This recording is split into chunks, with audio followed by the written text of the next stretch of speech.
Bugün sahibkarlıq fəaliyyətinə başlayan şəxslərin qarşısına bir sıra maneələr çıxır. Bunlardan ən birincisi isə kreditin alınması ilə bağlı olan çətinliklərdir. Həmin məsələ ilə əlaqədar tədbirdə xeyli müzakirələr getdi.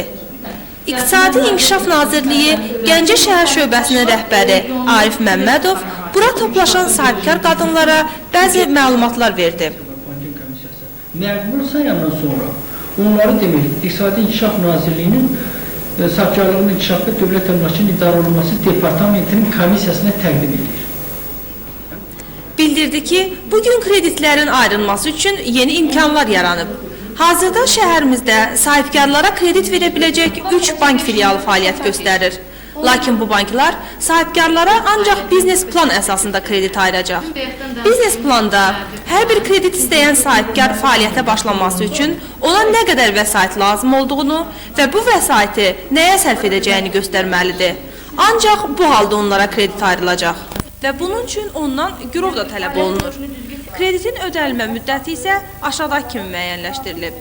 Mikrokreditlər 1 il, orta həcmli kreditlər 3 il, iri həcmli kreditlər isə 5 ilə qədər ödənilməlidir.